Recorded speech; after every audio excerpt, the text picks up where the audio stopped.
dipersembahkan oleh Selamat malam, selamat datang di Mata Najwa. Saya Najwa Shihab, tuan rumah Mata Najwa. Masuk 6 bulan pemerintahan baru berkuasa, kasakusuk politik semakin kencang terasa. Pada Kongres PDI Perjuangan di Bali terdengar keras pidato Ketum Megawati. Peringatan bercampur kecaman kepada para penumpang gelap di tikungan. Bulan madu begitu cepat pergi. Presiden Jokowi dituntut penuhi janji. Jika suhu terus meninggi, bagaimana negeri lekas berbenah diri? Inilah Mata Najwa. Telisik temperatur politik.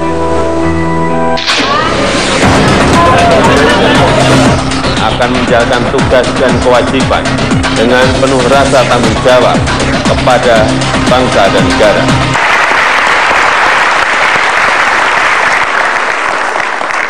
Telisik temperatur politik malam ini Mata Najwa akan mengukur seberapa panas dingin suhu politik saat ini setelah memasuki 6 bulan kekuasaan Presiden Jokowi dan Wakil Presiden Yusuf Kala. Telah hadir di studio Mata Najwa Sekjen PDI Perjuangan Hasto Kristianto. Selamat malam Mas Hasto.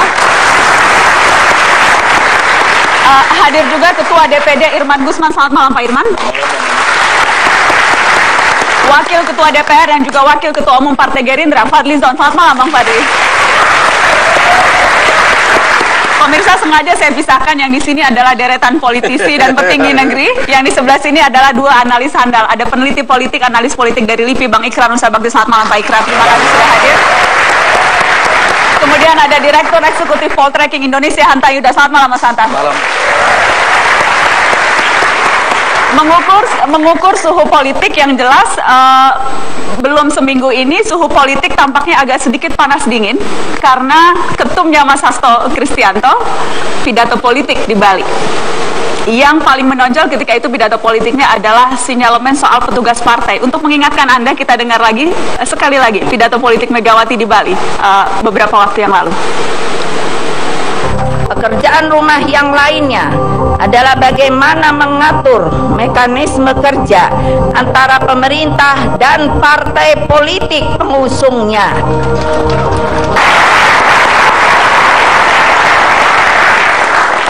Sudah sewajarnya, dua kali diulang wajar, sudah wajar, sangat wajar jika Presiden dan Wakil Presiden menjalankan garis kebijakan partai. Dan pada pidato penutup ada kata-kata kader partai yang tidak mau disebut kader partai silahkan keluar dari partai. Itu pada pidato penutup. Saya mau ke kader partai, tapi bukan kader partai PDI Perjuangan, kader partai Gerindra, Bang Fadlizon.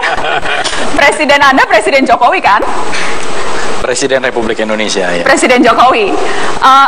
Anda tersinggung tidak jika Presiden Republik Indonesia disebut juga petugas partai?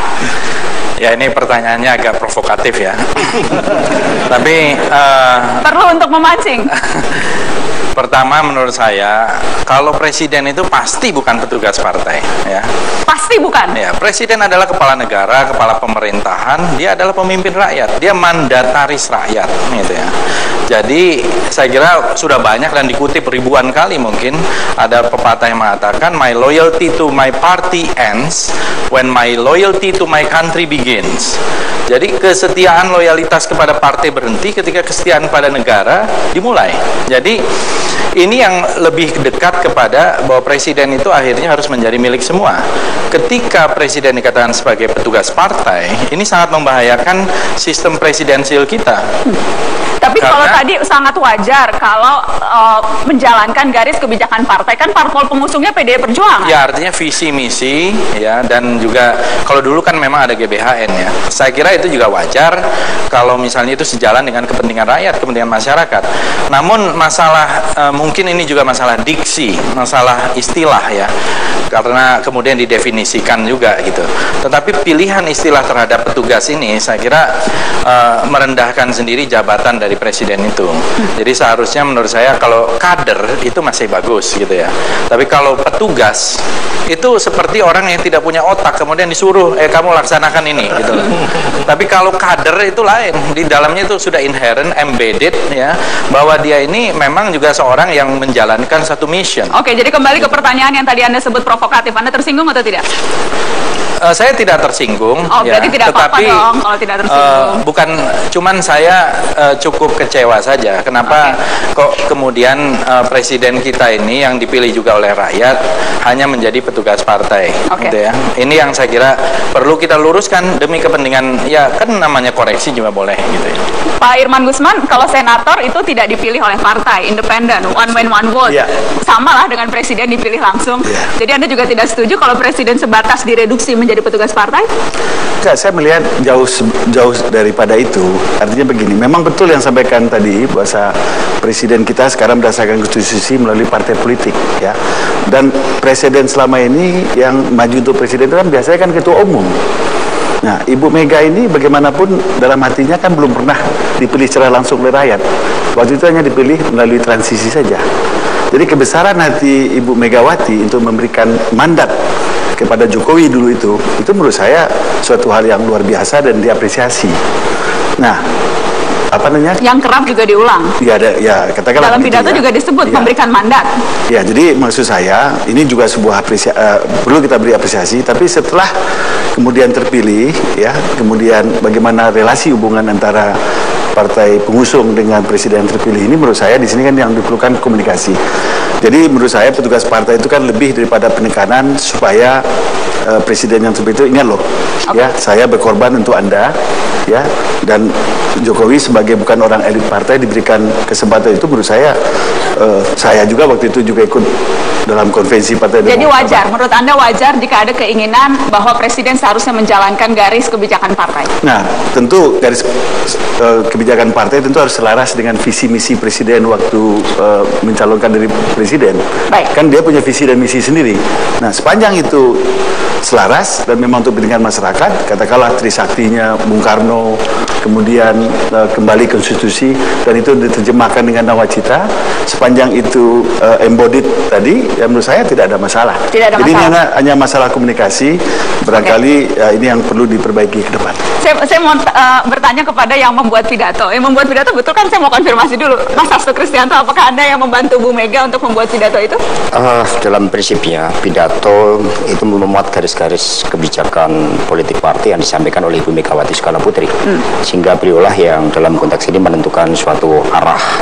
Memang ada tim kecil yang membantu beliau, tetapi dalam konteks seluruh arah kebijakan politik tentu saja Ibu Ketua Umum mendengarkan bagaimana suara dari seluruh anggota dan kader partai. Anda membayangkan tidak akan seheboh ini reaksinya? Karena memang ada yang membuat heboh. Ada yang membuat heboh? Ada yang memprovokasi ini. Coba kita lihat perbandingan. Ketika awal Ibu Megawati Soekarno Putri mengeluarkan surat mandat kepada Pak Jokowi. Itu suratnya? Di sini ditugaskan bahwa Ibu Mega menugaskan Bapak Joko Widodo sebagai petugas partai. Tidak ada persoalan di situ, karena petugas partai adalah terminologi internal kami. Ini adalah sebuah penghormatan bagi kader partai yang melalui sebuah proses seleksi, melalui sebuah proses penilaian oleh rakyat, dan kemudian diperjuangkan bersama untuk menduduki tempat yang begitu terhormat. Tidak ada persoalan. Saat itu begitu banyak pihak yang mengatakan Ibu Megawati Soekarno Putri tampil dengan kepemimpinan yang kenegarawanan sebagai pemenang pemilu, kemudian memberikan sebuah mandat. Di surat mandat itu spesifik disebut, sudah petugas partai pun sudah disebut di situ. Disebut. Kami bacakan ya. Kami bacakan di sini kepada saudara untuk memberikan mandat kepada saudara Insinyur Joko Widodo sebagai petugas partai untuk menjadi calon presiden. Dan kemudian juga harus kita lihat, memang ada yang kemudian membuat ini misleading. Petugas partai dalam konteks melaksanakan tugas ideologi partai, contoh sederhana adalah ketika kebijakan di dalam membangun kedaulatan pangan. Kebijakan partai yang menyatu dan kebijakan rakyat dan kebijakan bangsa dengan jelas mengatakan kita lebih memilih membangun kemampuan petani kita berproduksi daripada mengimpor beras. Ini dilaksanakan oleh Bapak Joko Widodo yang melaksanakan garis kebijakan politik partai. Sebentar lagi akan ada konferensi Asia Afrika. Sikap politik partai mengatakan kami masih punya hutang. Negara ini masih punya hutang di dalam menyelenggarakan konferensi Asia Afrika terhadap kemerdekaan Palestina agar mereka merdeka sepenuh-penuhnya. Ini yang kemudian dilaksanakan oleh Bapak Joko Widodo sebagai petugas partai. Dalam konteks ini harus kami luruskan bahwa kami tidak pernah ya, tidak pernah yang namanya menempatkan Bapak Joko Widodo bukan dalam kapasitas sebagai presiden, kepala negara sekaligus kepala pemerintahan. Kami menghormati sepenuhnya tata pemerintahan yang seperti ini. Tapi dalam konteks internal partai ada tugas-tugas ideologis yang memang harus dijalankan oleh petugas partai. Ibu Mega sendiri menyebut beliau juga petugas partai. Petugas partai ketika dicalonkan menjadi presiden, ketika sudah menjadi presiden tetap petugas partai? Beliau adalah presiden. Yang petugas partai menurut PDI Perjuangan? Beliau adalah presiden yang melaksanakan konsepsi ideologis yang diyakini oleh partai. Dan itu sudah kita sampaikan kepada rakyat. Oke, kita akan break. Kita akan break, nanti kita akan kembali karena kemudian itu menjadi sumir. Apakah kemudian ketika menjadi presiden masih menjadi petugas partai? Apakah itu artinya partainya Gerindra, partainya Pak Fadlizon itu hanya petugas PDI Perjuangan tapi tidak petugas partai Gerindra? Sumir ketika partai selalu bisa dengan rakyat. Ini kan mau seru biar break. Kita kembali setelah pariwara berikut.